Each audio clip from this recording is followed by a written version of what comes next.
on est au ranch pour le cours de cooking class et vraiment c'est incroyable. J'en avais déjà fait à Bali. Et d'ailleurs, ah oui, c'est l'oiseau qui est là-bas. C'est super intéressant parce que le cuisinier, il nous parle un peu de l'histoire du Mexique. En gros, on a fait du guacamole, on a fait de la salsa, ce qui était super intéressant. Parce que moi, en gros, je lui ai dit ce que vous utilisez. Et je crois que c'est le pilon et le mortier en français. Et je disais, on a le même au Cameroun. Nous aussi, on fait des sauces et tout avec. Et du coup, c'est là qu'il m'a raconté, il nous a dit que ouais, le Mexique, c'est un pays multiculturel qui a été conquéri par les Espagnols. Il y a eu aussi une influence africaine, en partie l'esclavage. Il y a vraiment un mélange de cultures, aussi la culture arabe aussi. Il nous a parlé du El Pastor, que le El Pastor, en gros, c'est fait avec la shawarma et que ça influencé en fait par les Arabes qui ont conquéri les Espagnols et les Espagnols qui ont conquéri le Mexique. C'est super intéressant de se rendre compte que toutes les cultures se croisent et que finalement, je sais pas s'il y a un pays qui n'a pas été influencé par un autre pays, voire par un autre continent. Parce que, il y a trop de similitudes. On a fait là en dessert, on va manger des plantains. Ok, c'est vrai que c'est pas pareil qu'au Cameroun, mais ça reste des plantains. C'est le même ingrédient, la manière dont ils cuisinent, les épices, le fait de prendre son temps quand on cuisine. Et je remercie encore une fois ma sœur de m'avoir recommandé de prendre le cooking class parce que franchement c'est un budget. J'ai payé 80 €, enfin 77 et 26 centimes. C'est vrai que en soi ça coûte genre le prix de 3 randonnées. Conseil, soyez en avance, 1 heure à l'avance. Prenez un Uber, c'est vrai ça coûte plus cher mais au moins vous savez que vous arrivez à la destination en temps et en heure. Parce qu'ici les bus c'est pas comme les bus en France quoi. C'est pas 2 arrêts, t'es sûr que t'es là en 2 arrêts. Ils s'arrêtent partout. Là il nous reste 2 repas à cuisiner, le dessert et on va faire des quesadillas. Donc on est à la Dulce Vista. C'est un peu comme je dirais un petit centre de vacances. Il y a la plage, il y a de quoi manger. Je crois qu'ils font aussi des soirées. Là vous avez le coin piscine. Je vais vous montrer les toilettes, c'est super joli. Là vous avez une petite table. Une chose que je voulais vous dire en vous montrant les toilettes, je voulais vous dire que le trajet pour venir ici c'est assez bumpy. C'est-à-dire que il y a en gros on monte des collines, on monte, on descend donc voilà, faut s'accrocher un peu hein. Je tiens à prévenir. Moi en soi ça va parce que bon déjà au Cameroun les routes elles laissent à désirer et à Bali aussi on a tellement fait genre des hôtels super beaux mais la route pour y aller mon dieu vraiment je suis pris hein. Après ils connaissent hein, mais faut juste que vous soyez préparés à ce qu'il y ait beaucoup de rochers, que vous montiez, que vous descendez. Donc ça c'est l'entrée de l'hôtel, un petit coin foot, des hamacs, la piscine et encore un petit resto, un trampoline. Enfin vraiment j'aime beaucoup l'ambiance. Où est-ce que j'ai réservé ce cours? Pas sur Get Your Guys mais sur Viator. C'est une filiale d'un autre site très connu, j'ai oublié le nom. Et il faut savoir que vous avez pas seulement le cooking class, vous avez aussi les les bains chauds comme autre activité. Et il y avait aussi un autre truc, vous pouvez nager dans la rivière qui est là-bas, je vais vous montrer ça après. Et vous avez hiking, les randonnées.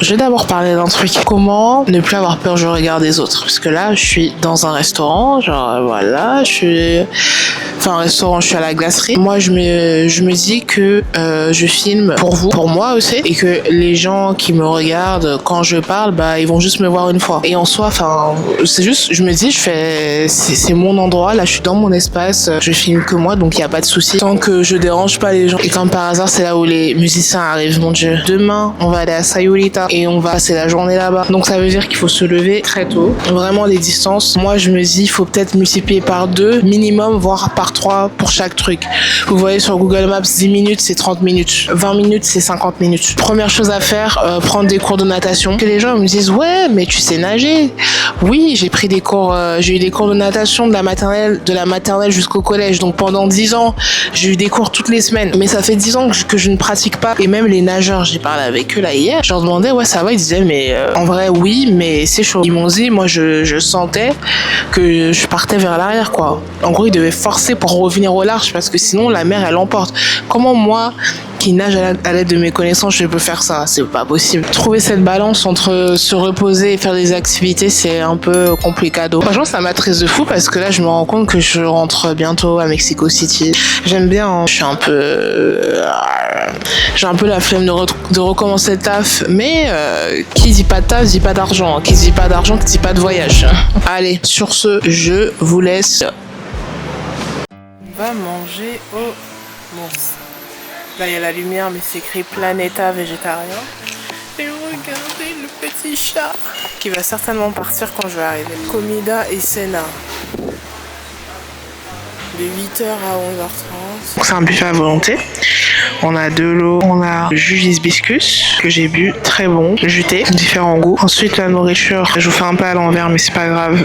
Du coup ça c'est les haricots rouges, riz, lasagne, spaghetti au pesto, super bon. Ça c'est protéines avec de la mandarine, c'est super bon. Donc c'est un restaurant végétarien, menu à volonté. Et là on a, j'ai oublié c'est quoi, mais des croquettes super bonnes. En fait je vous avoue je sais pas trop ce que je mange. Là on a les entrées avec les tacos et on a aussi les autres entrées ici. Et j'ai eu tout ça pour 15 € à peu près. Un muffins et du lait d'avoine sucré. Encore une fois, inclus dans les 245 pesos. Et je vous recommande tout court de venir à Puerto Vallarta. Franchement, c'est une bonne destination. C'est ni trop grand ni trop petit. Vous pouvez faire plein de choses à pied et vous avez d'autres villes, d'autres plages à côté. En tout cas, en tant que voyageuse solo. De mon côté, je pense que voyager seul, c'est... Enfin, je l'ai fait déjà par défaut, pas vraiment par envie. Plus parce que j'en avais marre d'attendre mes amis pour voyager. Parce que vraiment, je vous dis honnêtement, si je les avais attendus, j'aurais rien fait. J'aurais pas voyagé depuis ces années-là. C'est pas l'envie qui compte, mais c'est juste d'un point de vue organisationnel, ça a développé aussi un autre skills et ça fait que là j'ai pu rencontrer des personnes d'environ totalement différents, me faire des amis. Et là je vois un gars, il est venu après moi, je crois il a pris qu'un plat et là il est déjà en train de payer. What the fuck? Moi jamais de la vie, hein. À volonté, c'est à volonté. Je sais que quand ma daronne elle va voir ça, elle va dire vraiment, c'est comme si j'avais jamais nourri cet enfant. Mais c'est juste que franchement j'aime trop manger. La nourriture. Ah. Sur ce, prenez soin de vous et on se retrouve demain pour une prochaine vidéo.